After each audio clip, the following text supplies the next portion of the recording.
Today's question is infected primary tooth, what do we do? Remove it or save it? So of course, as a parent, we always want to keep the tooth for the child.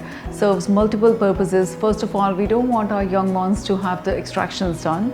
That itself is a little bit of a compromising experience. And two, we also know scientifically as the dentist, as we tell the parents, that these teeth have the purpose of keeping the space, they help in proper chewing of the food, they keep the confidence of the child, and most importantly, they keep the balance between the facial muscles and the tongue muscles, so that can help in the proper alignment of the teeth. So now when we have all this knowledge in the backdrop, to give an option of extraction becomes limited in my practice. So I always tell the parents that when we have the technology of lasers, we should be able to do the root canals in a more successful manner.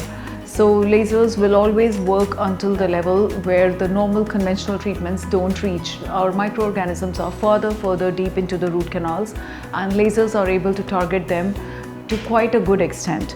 So I would show you a few cases today wherein our success rate went up really high, and this can be a real eye-opener for those who are contemplating the treatments between extraction and saving of the tooth. So let's have a look here. This little girl, 2 years old, she came up to our office with the huge swelling on the left lower jaw. After examination, my question was that it's a young child. To subject to extraction or to do the root canal, we would need a general anesthesia, because of course she can't be subjected to any treatment in the chair. So we decided for general anesthesia, and we also decided to go ahead with the laser root canal. In these x-rays we can see that she had the swelling here in this particular tooth. This was her x-ray immediately after the treatment. So here in this particular slide we can see that this is our success after 12 months.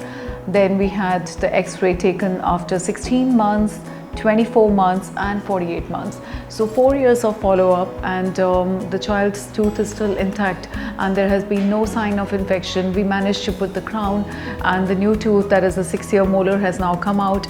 We've attained the success not only by keeping the tooth but by keeping the space, and more than anything, this little baby, from not being able to cooperate, has become one of my most cooperative children.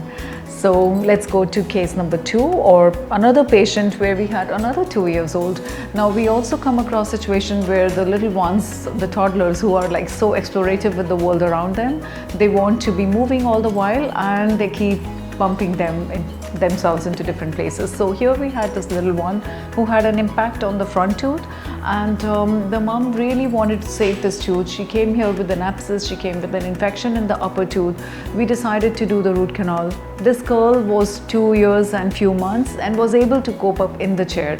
So we did the root canal in the chair, laser root canal, and here the slides show us the follow-up that was kept over 2 years. And she was close to 3 when she came in. So of course I monitored her, and the tooth was able to stay until the time it was supposed to stay in the mouth.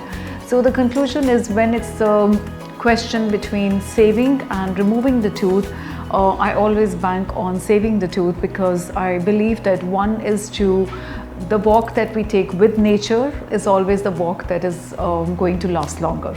Thank you.